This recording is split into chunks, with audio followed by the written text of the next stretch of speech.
Hello dear students, welcome back to our channel all about NCERT. I hope that you all are fine and doing well in your studies as well.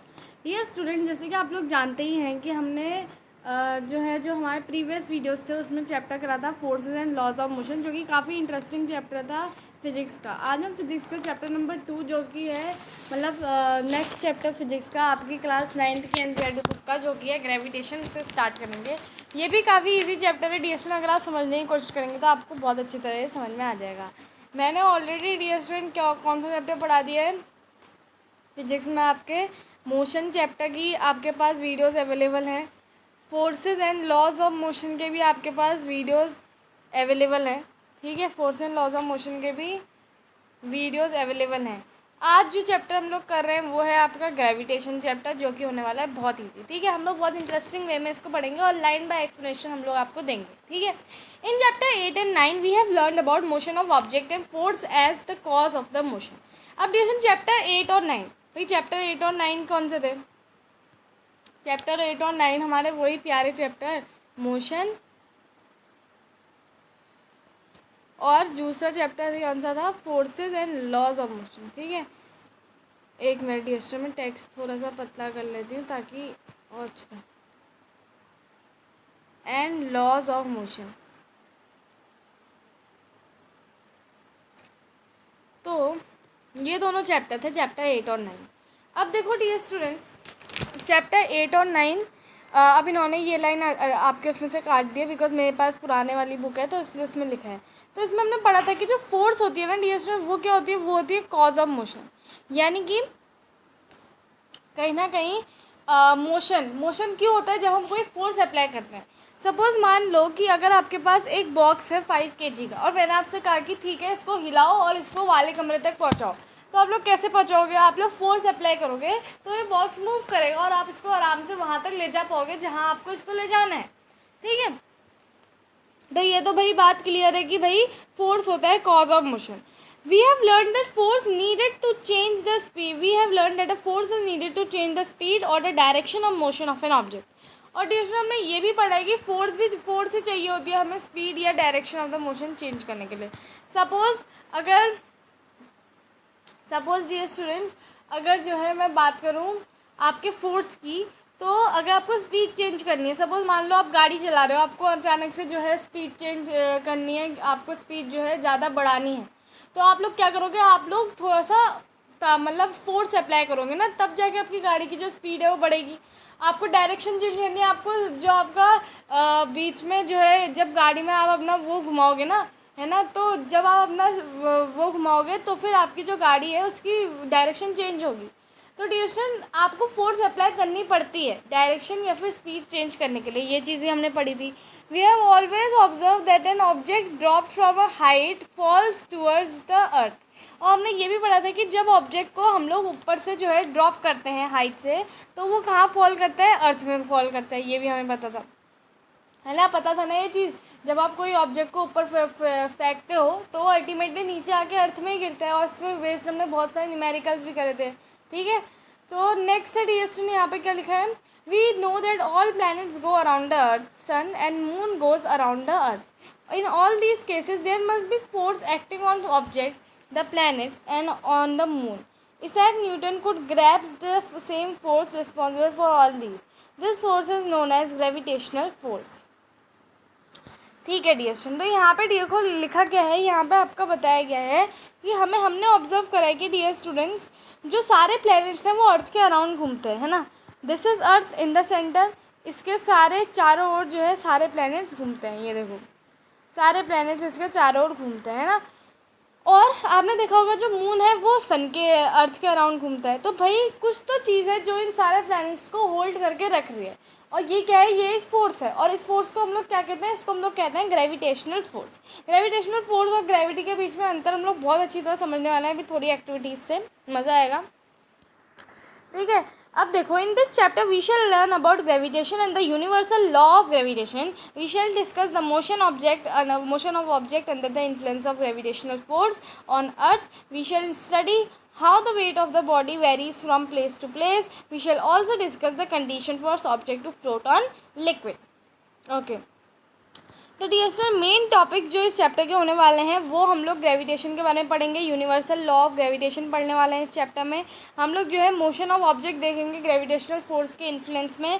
फिर हम लोग ये भी देखेंगे कि कैसे wait जो होता है एक बॉडी का वो डिफरेंट प्लेसेस में अलग अलग हो जाता है। और फिर हम देखेंगे किस तरह जो एक फ्लोटेशन कॉन्सेप्ट आता है आपका इसमें, ठीक है, फ्लोटेशन का कॉन्सेप्ट जो कि बहुत इजी है। बहुत बच्चे कहते हैं कि भाई ये बहुत डिफिकल्ट है, बिल्कुल डिफिकल्ट नहीं है। तो इसमें हम लोग कंडीशन पढ़ेंगे कि लिक्विड में क्या क्या कंडीशन होती है फ्लोट होने की, ठीक है। तो बहुत इजी टॉपिक्स हैं, बस थोड़ा सा एक दो टॉपिक्स हैं जिसमें मैं ध्यान दूंगी, वो है ग्रेविटेशन और universal law of gravitation, because ये टॉपिक्स आपको अच्छी तरह क्लियर होने चाहिए, ठीक है। We know that moon goes around the earth, an object when thrown upwards reaches a certain height and then falls downward. It is said that when Newton was sitting under a tree, an apple fell on him. Or the fall of an apple made Newton start thinking. He thought that if Earth can attract an apple, can it not attract the moon? Is the force the same in both cases? He conjectured that the same type of force is responsible in for both the cases. He argued that at each point of its orbit, the moon falls towards the earth, instead of going off in the straight line. So, it must be attracted by earth. But we do not really see the moon falling towards the earth.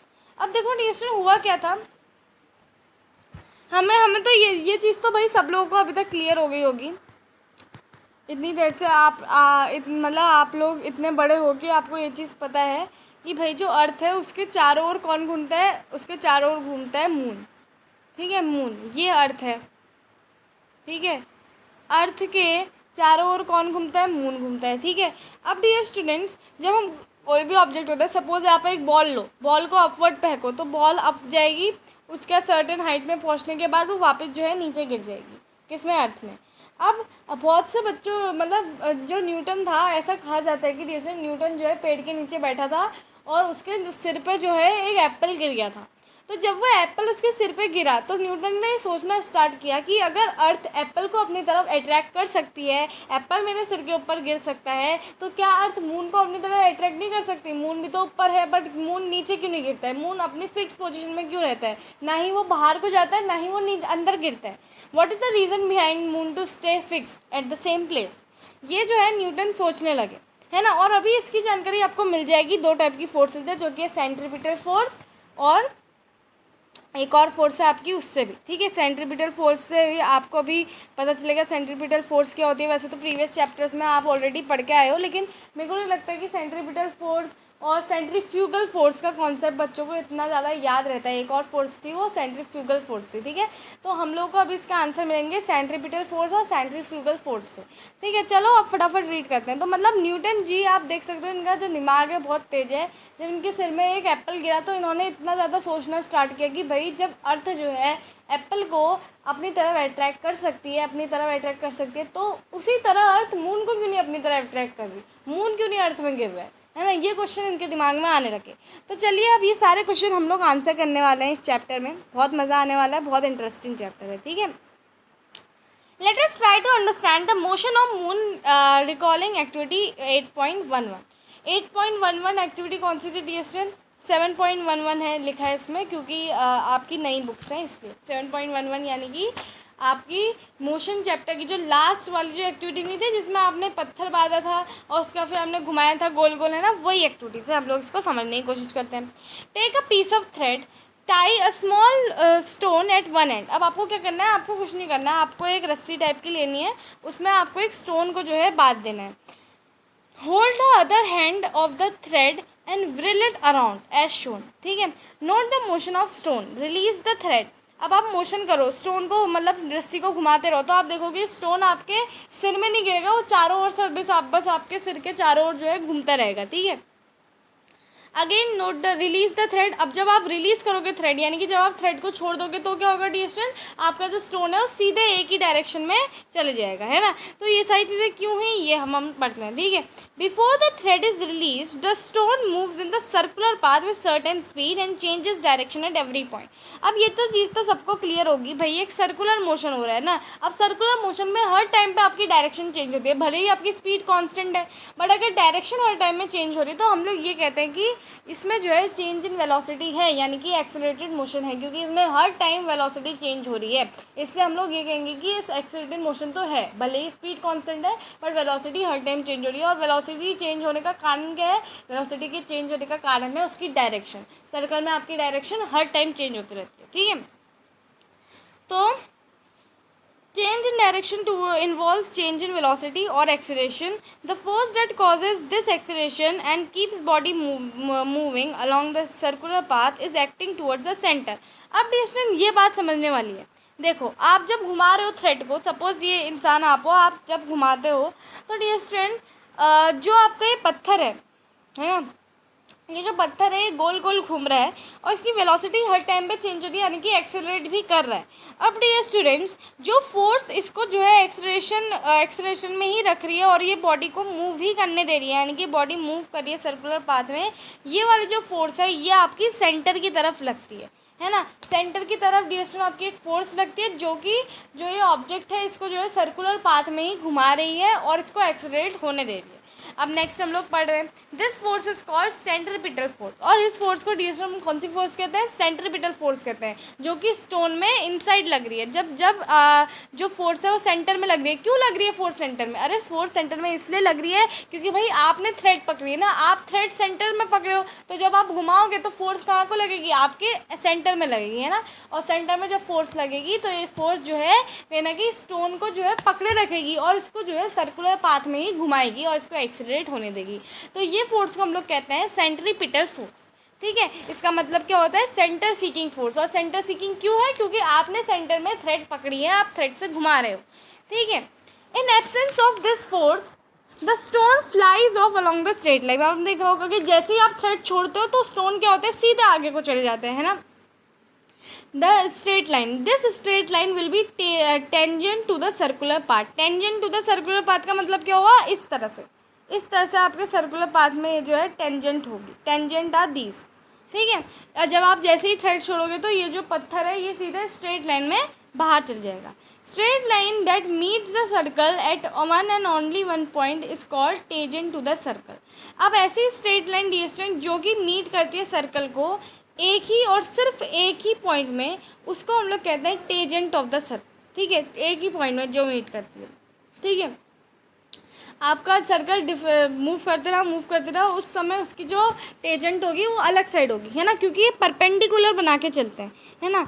मैं आपको ये बताती हूँ, ये perpendicular करके चलते हैं। देखो, जैसे आपका सर्कल है तो इसका जो टेंजेंट होगा ये हमेशा परपेंडिकुलर होगा, ठीक है। जैसे टेंजेंट हमेशा बाहर की साइड होगा। जैसे ही आप थ्रेड छोड़ोगे आपकी जो पत्थर है वो सीधे बाहर को तरफ मूव करेगा। The motion of the moon around the earth is due to centripetal force. अब देखो भाई, सन के अराउंड जो मून है, अर्थ के अराउंड जो मून है वो घूम रहा है। ये मोशन क्यों है? ये सेंट्रीपिटल फोर्स की वजह से, क्योंकि भाई अर्थ जो है अपना ग्रेविटेशनल फोर्स लगा रहा है मून में, उसकी वजह से क्या हो रहा है? वो जो ग्रेविटेशन फोर्स है वो सेंटर से लग रहा है और इस वजह से जो मून है वो आपके चारों ओर सर्कुलर पाथ में घूम रहा है, ठीक है। Centripetal force is provided by a force of attraction of the earth. If there was no such force, the moon would pursue the uniform straight line motion. अगर ऐसी कोई फोर्स होती ही नहीं रिएक्शन तो जो मून है वो पूरा स्ट्रेट लाइन में मूव कर जाता। It is seen that a falling apple is attracted towards the earth.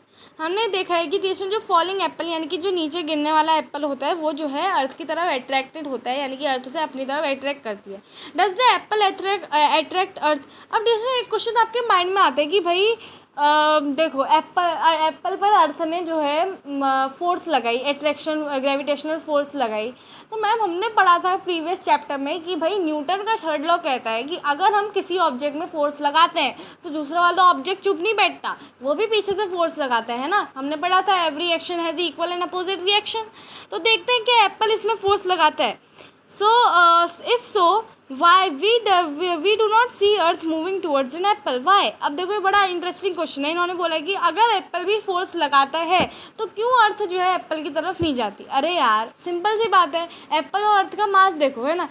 अर्थ का मास कितना ज़्यादा है, एप्पल का कितना स्मॉल मास है। अगर Apple equal amount of force लगा भी रहा है तो अर्थ में कोई एक्सलेरेशन क्यों नहीं आ रहा है? क्योंकि उसका मास ज़्यादा है।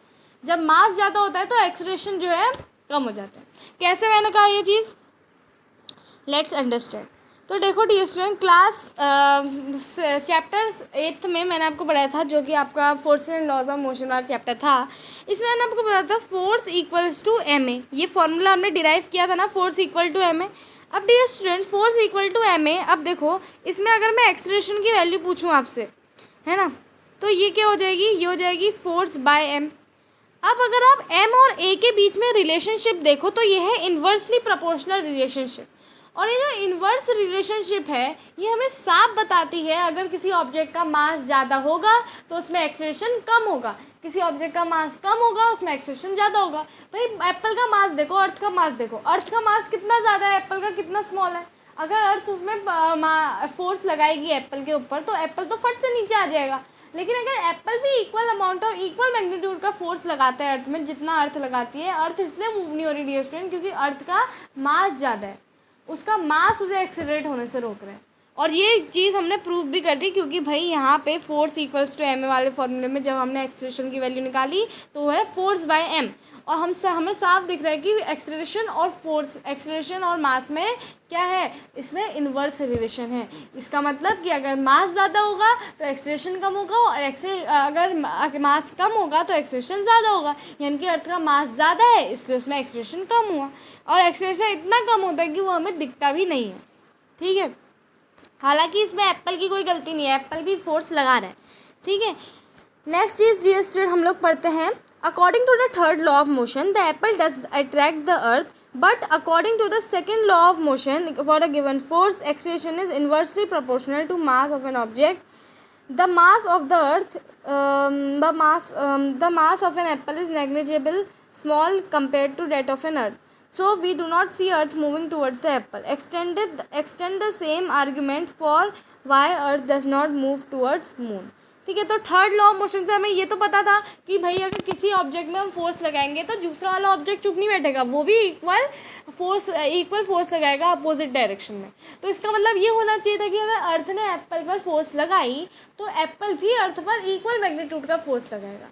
पर क्यों अर्थ एप्पल के पास नहीं जाती, इसलिए नहीं जाती क्योंकि according to second law of motion mass is inversely proportional to acceleration. यानी कि अगर आपका मास ज़्यादा होगा तो एक्सेलरेशन कम होगा, मास कम होगा तो एक्सेलरेशन ज़्यादा होगा। एप्पल का मास कम था इसलिए एप्पल फट से अर्थ के पास आ गया, अर्थ का मास ज़्यादा है इसलिए अर्थ जाता ही नहीं है एप्पल के पास। ठीक है, तो next study is in our solar system all the planets go around the earth. By arguing the same way, we can say that there exists a force between sun and planets. अब देखो dear student, हमने देखा है कि भाई सन के चारों ओर सारे प्लैनेट्स घूमते रहते हैं। तो भाई इतना सारा हमने अभी डिस्कशन करा तो इससे एक चीज़ तो क्लियर हो गई होगी कि सन भी एक फोर्स एक्सर्ट करता है, और सन भी ग्रेविटेशनल फोर्स एक्सर्ट करता है सेंटर से, जिससे सारे प्लैनेट जो है बंधे रहते हैं, सेंट्रीपिटल फोर्स, जिसके बारे में हम डिस्कस कर चुके हैं, है ना। From the above fact Newton concluded that not only does the earth attract an apple and the moon, but all the objects in the universe attract each other. अब देखो डियर स्टूडेंट, फिर इसके बाद न्यूटन जी ने एक बहुत बड़ी सी चीज़ कह दी, मतलब एप्पल के बाद उन्होंने एक चीज़ कही बहुत बड़ी सी। वो चीज़ ये थी कि सिर्फ और सिर्फ ये बात अर्थ और मून तक ही नहीं रह जाती, हर एक ऑब्जेक्ट जो कि इस यूनिवर्स में है वो सारे ऑब्जेक्ट एक दूसरे पर ग्रेविटेशनल फोर्स अप्लाई करते हैं। ठीक है, तो ये जो है बात जो है न्यूटन जी ने कह दिया। अब आप बोलोगी मैम हम तो अभी जो है अपने टेबल में बैठे हैं, हमारे पास हमारी पेन भी है, लेकिन हमारी पेन जो है हमारी तरफ अट्रैक्ट होकर तो आ नहीं रही है, तो ये बात प्रूफ कैसे हुई। अरे ये जो बात न्यूटन जी ने कही है ये बिल्कुल सही है कि हर एक ऑब्जेक्ट जो है अपनी तरफ जो है एक दूसरे की तरफ ग्रेविटेशनल फोर्स अप्लाई करता है। आपकी तरफ पेन भी अप्लाई कर रहा होगा और आप पेन की तरफ आप भी ग्रेविटेशनल फोर्स अप्लाई कर रहे होगे, बट अंतर से इतना है डियर स्टूडेंट कि जो ग्रेविटेशनल फोर्स आप अप्लाई कर रहे हो वो इतना स्मॉल है कि उसकी वजह से आपको कोई भी जो है एक्सेलरेशन देखने को नहीं मिल रहा है।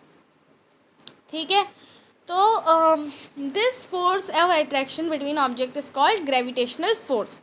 ठीक है, ग्रेविटेशनल फोर्स क्या है, यूनिवर्स का हर एक ऑब्जेक्ट एक दूसरे पर जो फोर्स एक्सर्ट करता है उसको हम लोग ग्रेविटेशनल फोर्स कहते हैं। लेकिन ग्रेविटी क्या है, ग्रेविटी सिर्फ और सिर्फ एक अट्रैक्शन फोर्स है जो कि अर्थ एक्सर्ट करती है, यानी कि अर्थ जो अट्रैक्शन फोर्स एक्सर्ट करती है उसको हम ग्रेविटी कहते हैं, और जो फोर्स दो ऑब्जेक्ट एक दूसरे के ऊपर एक्सर्ट करते हैं उस फोर्स को हम लोग ग्रेविटेशनल फोर्स कहते हैं। ठीक है, gravitational force exerted by earth is called gravity. I hope आप लोग ग्रेविटी और ग्रेविटेशनल फोर्स में अंतर समझ में आ गया होगा। ग्रेविटेशनल फोर्स क्या है? ग्रेविटेशनल फोर्स है दो ऑब्जेक्ट जब एक दूसरे के ऊपर फोर्स अप्लाई करते हैं, अट्रैक्शन फोर्स अप्लाई करते हैं, तो उसको हम लोग ग्रेविटेशनल फोर्स कहते हैं। और ग्रेविटी उसको कहते हैं जब अर्थ हम अट्रैक्टेड फोर्स हम पे अप्लाई करती है। ठीक है, अब आ जाते हैं हमारे नेक्स्ट टॉपिक में, जो कि है universal law of gravitation. Every object in this universe attracts every other object with the same force which is proportional to the product of their masses and inversely proportional to the square of distance between them। अब भाई इस line को अच्छी तरह समझो। हमने ये पढ़ लिया कि हर एक ऑब्जेक्ट जो है यूनिवर्स में अट्रैक्ट करता है अदर ऑब्जेक्ट को विद अ फोर्स। अब जो ये फोर्स होती है डियर स्टूडेंट, जिस फोर्स के साथ ऑब्जेक्ट जो है अट्रैक्ट करता है यूनिवर्स के हर एक ऑब्जेक्ट, देखो दो ऑब्जेक्ट हैं, दोनों ऑब्जेक्ट एक दूसरे को अट्रैक्ट करेंगे, लेकिन भाई ये जो फोर्स अप्लाई करते हैं अट्रैक्शन के लिए, ये जो फोर्स होती है ये क्या होती है? ये प्रपोर्शनल होती है, प्रपोर्शनल होती है देयर मासेस, यानी कि ये फोर्स जो है मासेस के प्रपोर्शनल होती है। और इन्वर्सली प्रपोर्शनल किसके होती है? उनके आर स्क्वायर, यानी कि डिस्टेंस के स्क्वायर के। ठीक है, यहाँ पे आर स्क्वायर या डी स्क्वायर कोई भी ले लो आप। ठीक है, मतलब प्रोपोर्शनल होती है उनके मासेस के, और कहीं ना कहीं इन्वर्सली प्रोपोर्शनल होती है उनके डिस्टेंस के। ठीक है, अब देखो इसका मतलब क्या हुआ भाई? अगर प्रोपोर्शनल है उनके मासेस को, तो यानी कि अगर मास बढ़ेगा तो फोर्स भी बढ़ेगी, ये बात तो क्लियर हो। लेकिन inversely proportional to square of distance, ऐसा क्यों कहा गया है? अब एक बात बताओ, मैं भाई मैग्नेट वाला केस देखते हैं, सीधे सीधे मैग्नेट वाला केस देखो। एक बात बताओ, जब आप मैग्नेट और आयरन नेल्स, या फिर आप सपोज मान लो कि कोई भी आयरन से बनी हुई चीज़ है ना लाते हो पास में, तो क्या होता है? आयरन की बनी हुई चीज़ फट से मैग्नेट में अट्रैक्ट हो जाती है ना। ये रहा आपका मैग्नेट, यहाँ पे आपने एक छोटा सा आयरन नेल रख दी है ना, कील ले ली है ना आयरन वाली, तो जब आप देखोगे तो ये कील फट से जो है मैग्नेट में अट्रैक्ट हो जाएगी। लेकिन अगर आप मैग्नेट को इतना दूर रखो और कील को इतना दूर, तो क्या कील आएगी अभी भी मैग्नेट के पास अट्रैक्ट होने? नहीं आएगी, ऑब्वियस सी बात है ना। तो इसका मतलब कि अगर आपकी डिस्टेंस बढ़ेगी तो कहीं ना कहीं जो फोर्स ऑफ अट्रैक्शन है दो ऑब्जेक्ट के बीच वो घटेगा, है ना। वो लोग एक दूसरे के ऊपर अट्रैक्ट नहीं हो पाएंगे उतने तेज़ी से। लेकिन अगर उनकी डिस्टेंस कम होगी तो ज़्यादा जल्दी एक दूसरे के ऊपर अट्रैक्ट होंगे। ठीक है, इसलिए आपका इन्वर्सली प्रोपोर्शनल का है square of distance between them. ठीक है, the force is along the straight line joining two centres of the two object, और ये फोर्स सेंटर में लगती है। ये बात आप लोगों को ध्यान से समझनी है, सेंटर में फोर्स लगती है, सेंटर से लेकर दूसरे ऑब्जेक्ट के सेंटर तक। ठीक है, ये बात भी क्लियर हो गई होगी सब लोगों को। ये जो फोर्स होती है ये जो है सेंटर में लगती है दोनों ऑब्जेक्ट के। ठीक है, अब देखो डियर स्टूडेंट्स, आपने पढ़ा होगा मैथ्स में या कोई भी सब्जेक्ट में कि भाई कभी ना कभी तो हमें जो है प्रोपोर्शनलिटी का साइन है ये हटाना पड़ेगा, है ना। कभी ना कभी हमने पढ़ा है। सपोज़ मान लो एक आपका ऑब्जेक्ट है बॉल और दूसरी है पेन। बॉल का मास m है और बॉल का मास कैपिटल M है और पेन का मास स्मॉल m है। तो मैम हमने पढ़ा है कि दोनों ऑब्जेक्ट एक दूसरे पर फोर्स अप्लाई करेंगे और ये फोर्स होगी प्रोपोर्शनल टू मास, इनका जो प्रोडक्ट है मासेस का डिवाइडेड बाय डिस्टेंस स्क्वायर, है ना। तो डियर स्टूडेंट्स, अब अगर आपको ये प्रोपोर्शनलिटी का साइन हटाना है तो आप क्या करोगे? आप यहाँ पे कांस्टेंट टर्म लोगे ना एक, तो फोर्स इक्वल्स टू, मैंने एक कांस्टेंट टर्म इसमें ले लिया कैपिटल G कैपिटल M और small m divided by d square, है ना। तो डियर स्टूडेंट इस तरह जो है आपका फॉर्मूला डिराइव हुआ। कैसे हुआ? बहुत सिंपल है। हमने सिंपल सी चीज़ पढ़ी कि भाई हर एक ऑब्जेक्ट जो यूनिवर्स में है वो एक दूसरे पर फोर्स अट्रैक्टिव फोर्स लगाता है, लेकिन ये जो फोर्स अप्लाई होती है ये जो है प्रोपोर्शनल होती है प्रोडक्ट उन दोनों ऑब्जेक्ट के मासेस की, और इन्वर्सली प्रोपोर्शनल होती है डिस्टेंस के स्क्वायर की, है ना। अब जब ये प्रोपोर्शनलिटी का साइन बीच में लगा है तो इसको रिमूव करने के लिए हमें कांस्टेंट टर्म की आवश्यकता होती है। तो आप कोई भी कांस्टेंट ले सकते हो, जैसे कैपिटल G अगर आप लगाते हो बीच में एक कांस्टेंट टर्म तो फिर आपका ये इक्वल टू में आ जाता है, यानी कि आप इसको इक्वेट कर सकते हो। तो force is equal to G M capital M और small m divided by d square. तो इस तरह ds में आपका ये फॉर्मूला निकल के आया। ठीक है, let object A and B of masses m and m lie in the distance d from each other as shown। तो ये वही केस है जो आपके यहाँ पे दिखाया है। जैसे ये है ऑब्जेक्ट A, ये है ऑब्जेक्ट B। अब सपोज मान लो डियर स्टूडेंट ऑब्जेक्ट A का जो मास है वो है आपका m और ऑब्जेक्ट B का मास है छोटा m। तो और ये लोग जो है एक दूसरे से डी डिस्टेंस में हैं, ठीक है। तो अब देखो, जो मान लो कि उनके ऊपर जो फोर्स लग रहा है अट्रैक्शन का वो है एफ, ठीक है। तो according to the universal law of gravitation, यानी कि force is equal to G capital M multiply by small M divided by D square. Universal law of gravitation क्या कहता है? ये बस इतना कहता है कि हर एक ऑब्जेक्ट यूनिवर्स में एक दूसरे को अट्रैक्ट करता है, और जो फोर्स होती है जिससे वो अट्रैक्ट करता है, ये फोर्स होती है प्रोपोर्शनल दोनों ही मासेस के प्रोडक्ट से डिवाइडेड बाय उनके डिस्टेंस स्क्वायर, ठीक है। तो हमने ये पढ़ा कि वो इन्वर्सली प्रोपोर्शनल होती है उनके डिस्टेंस स्क्वायर से और प्रोपोर्शनल होते हैं उनके प्रोडक्ट के मासेस से, है ना। तो इसके हिसाब से फॉर्मूला क्या बनेगा कि force is directly proportional to mass into मतलब मास ऑफ आपका object A multiply by mass of object B divided by क्या डिस्टेंस स्क्वायर, है ना। तो force is proportional to mass of object A multiply by mass of object B divided by distance square. तो इससे आपको क्या पता चलेगा कि भाई डिस्टेंस नीचे डिनोमिनेटर में आया, तो इससे हमें साफ पता चल रहा है कि relationship between force and distance square is inversely proportional, जिससे हमें पता चलता है कि अगर डिस्टेंस इंक्रीज होगी तो फोर्स ऑफ अट्रैक्शन घटेगी, और अगर डिस्टेंस कम होगी तो फोर्स ऑफ अट्रैक्शन बढ़ेगी, जो कि मैंने आपको मैग्नेट के एग्जाम्पल से अच्छी तरह समझा दिया है ना। और फिर प्रोडक्ट ऑफ मासेस से वो डायरेक्टली प्रोपोर्शनल है ना, मासेस अगर ज़्यादा होंगे तो फोर्स भी आपकी ज़्यादा अप्लाई होगी, ठीक है। तो जब आप इन दोनों इक्वेशंस को कंबाइन करोगे तो आपको मिलेगा force is proportional to mass of object A multiply by mass of object B divided by distance square. अब जब आप लोग ये प्रोपोर्शनैलिटी का साइन हटाना चाहते हो तो आपको एक कॉन्स्टेंट की आवश्यकता होगी, जिसके लिए आप लोग लिख सकते हो force is equal to G M into छोटा M divided by D square, यानी कि mass of object A multiply by mass of object B divided by distance square, ठीक है। तो टीचर आई होप ये आप लोगों को समझ में आ गया होगा किस तरह फॉर्मूला की डेरिवेशन हुई, है ना, क्योंकि एग्जाम में आती है। तो इसमें आपको कुछ नहीं करना है, दो ऑब्जेक्ट ले लेने हैं, object A and object B. Object A का मास मान लो M capital M, object B का मान लो स्मॉल एम, उनके बीच की डिस्टेंस को डी मान लो, और फिर क्या करोगे आप, आपको पता है यूनिवर्सल लॉ ऑफ ग्रेविटेशन क्या स्टेट करता है, ये हर एक ऑब्जेक्ट एक दूसरे को अट्रैक्ट करता है, और जो फोर्स होती है वो प्रोपोर्शनल होती है प्रोडक्ट ऑफ देयर मासेस, और इन्वर्सली प्रोपोर्शन होती है उनके डिस्टेंस स्क्वायर से। तो फिर आप लिख दोगे दो equation, force is proportional to mass of object A into mass of object B, और फोर्स इज इन्वर्सली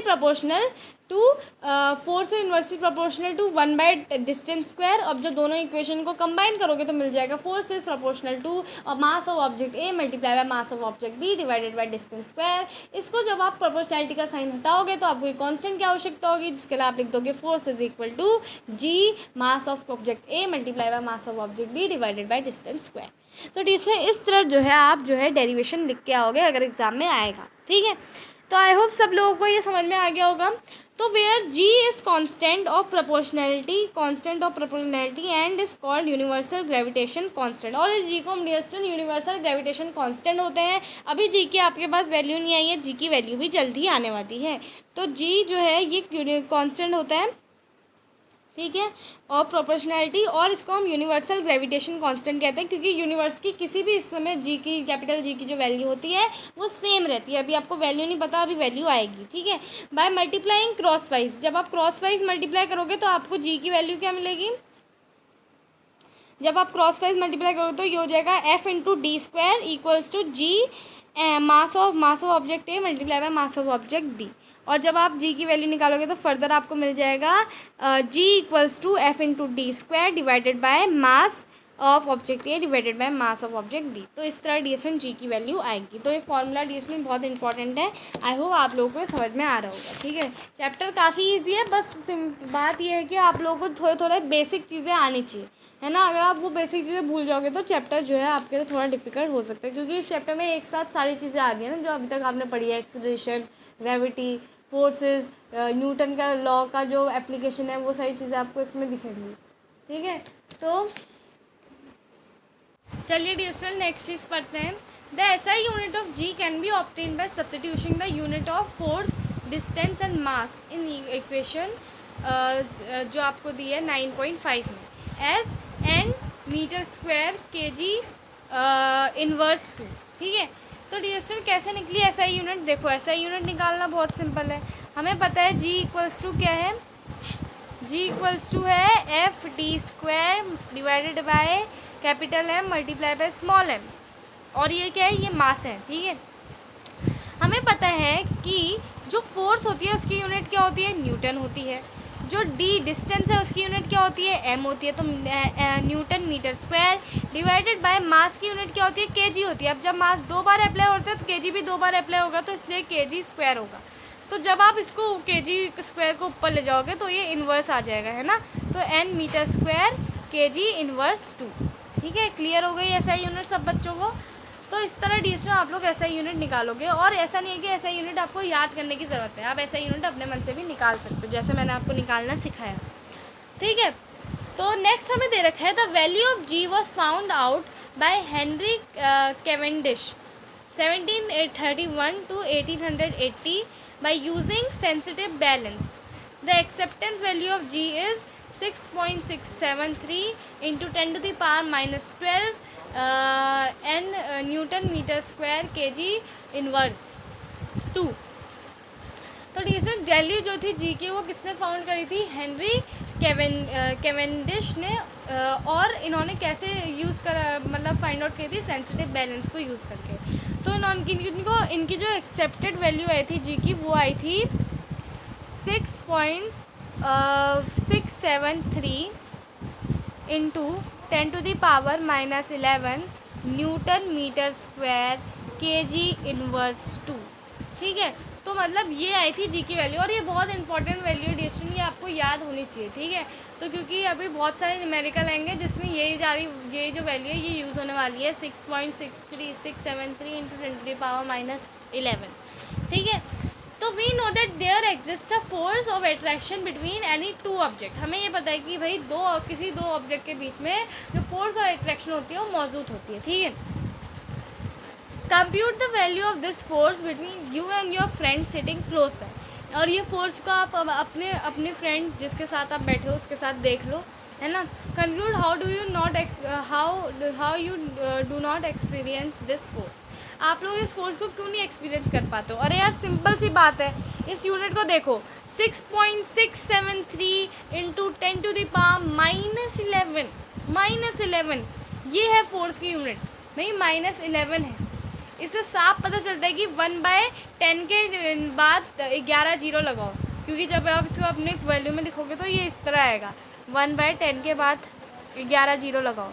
भाई इतनी छोटी फोर्स से क्या आप और आपके फ्रेंड अट्रैक्ट होकर चिपक जाएंगे? नहीं चिपक पाएंगे ना यार। तुम दोनों के बीच में फोर्स ही इतनी कम है कि तुम लोग चिपक ही नहीं सकते हो, है ना भाई। 6.673 इंटू 10 to the power -11 देखो इनवर्स में है वो। जब उसको नॉर्मल फॉर्म में लिखोगे 1/10 के बाद 11 जीरो लगाओगे, मल्टीप्लाई करोगे, तब जाके आंसर और छोटा आएगा। उतनी कम फोर्स में क्या तुम लोग एक साथ चिपक सकते हो? नहीं चिपक सकते हो ना। इसलिए डियर स्टूडेंट ये जो है, आप लोग जब अपने दोस्त के साथ बैठे हो तो आपको ग्रेविटेशनल फोर्स जो है कहीं ना कहीं महसूस नहीं होती है। नेक्स्ट हमें बता रखा है कि This law is universal in sense that it is applicable to all bodies, whether the body are big or small. Sorry for disturbance, dear students. ठीक है, क्योंकि हमारे पास अभी इतनी अच्छी क्वालिटी नहीं है कि हम आवाज़ भी काट सकें, फिर भी जितना होगा मैं एडिटिंग करूँगी, तो आवाज़ कटती है तो वी विल सी। ओके, तो dear students let's move to next question now. तो यहाँ पे इन्होंने बोला है कि भाई यूनिवर्सल लॉ जो है ये जो है एप्लीकेबल है सारी बॉडी में, whether the body are big और स्मॉल, वेदर दे आर मतलब सेलेस्टियल और टेरेस्ट्रियल। ठीक है, तो मतलब अगर वो स्पेस में है या नहीं है ऐसा कोई डिपेंड नहीं है। ठीक है, inverse square saying f is inversely proportional to square of d means that if d gets bigger by the factor of 6 f becomes 1/36 times smaller। अगर d जो है डिस्टेंस मतलब इन्वर्स है ना भाई, देखो क्या बताया मैंने तुम्हें बताया d की जो ये f है ना ये है इन्वर्सली प्रोपोर्शनल किसके, d के स्क्वायर के, है ना। अब जब f इन्वर्सली प्रोपोर्शनल है d के स्क्वायर के, तो इसका मतलब अगर d जो है बिगर होता है बाय द फैक्टर ऑफ 6, तो जो एफ है उसकी वैल्यू हो जाएगी 1/36 टाइम। क्यों?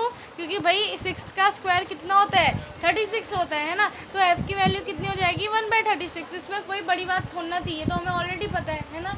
तो डियर स्टूडेंट, ये जो NCERT वाले हैं ये आपको बहुत कंफ्यूज करते हैं, इनकी भाषा में मत आओ। मैं आपको जो चीज़ बता रही हूँ वो आप समझ लो, ठीक है।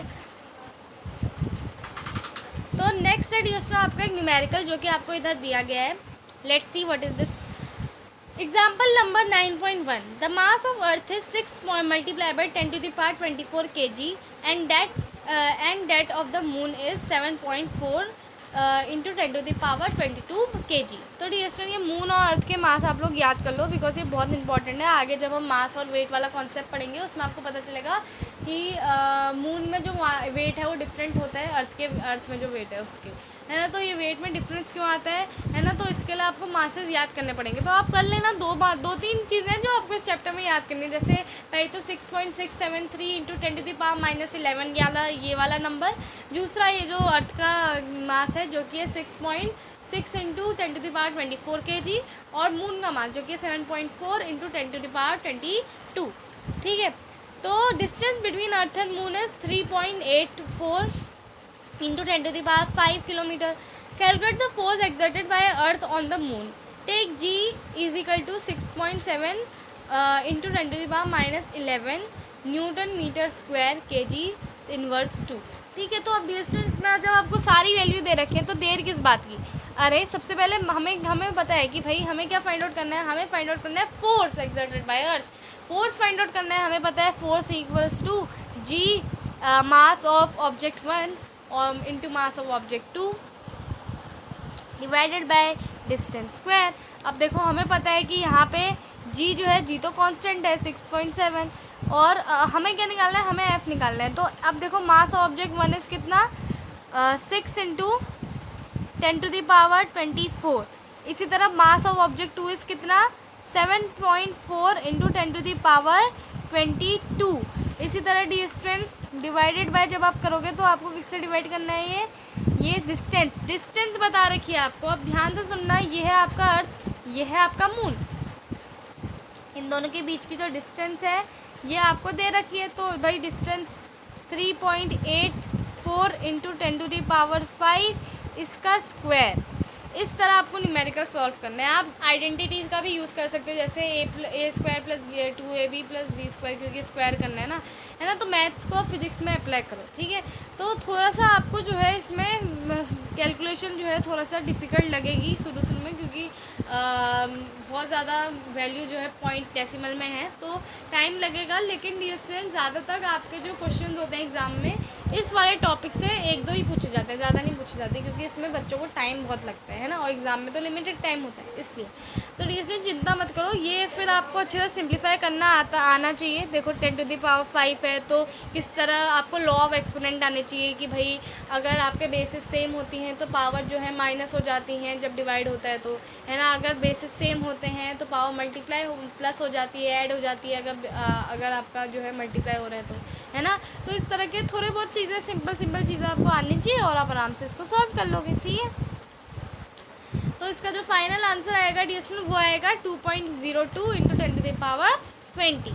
तो आई होप आप लोगों को आज का वीडियो अच्छी तरह से समझ में आया होगा। 38 मिनट का वीडियो था। इसमें जो टॉपिक्स कवर हुए वो टॉपिक तो सबसे पहले डियर स्टूडेंट कवर हुआ आपका सेंट्रीपिटल वाली फोर्स वगैरह ये सारी चीज़ें। फिर हमने पढ़ा ग्रेविटेशन क्या होता है, हमने इंट्रोडक्शन भी देखा, और फिर तीसरी चीज़ जो हमने बहुत इंपॉर्टेंट पढ़ी वो है यूनिवर्सल लॉ ऑफ ग्रेविटेशन, जो कि डियर स्टूडेंट आपका बहुत ही ज़्यादा इंपॉर्टेंट चीज़ था, इसलिए मैंने सबसे ज़्यादा टाइम इस टॉपिक में दिया। अब आगे के जो टॉपिक हैं वो तो हमारे लिए बहुत ईजी होने वाले हैं, बिकॉज आगे बहुत छोटे टॉपिक्स हैं, ठीक है। तो मज़ा आएगा। उसके बाद हम importance of universal law of gravitation पढ़ेंगे, और साथ में साथ जो इंटेक्स क्वेश्चन आपके बचे हैं ये भी मैं अगले वीडियो में डिस्कस करने वाली हूँ। फ्री फॉल के बारे में भी हम अगले वीडियो में पढ़ने वाले हैं, ठीक है। तो चलिए dear student, thank you so much for watching this video. I hope that you have enjoyed this video, and if you are new in our channel please subscribe it so that we get motivation to make more videos for all of you. तो thank you so much for watching and subscribe our channel.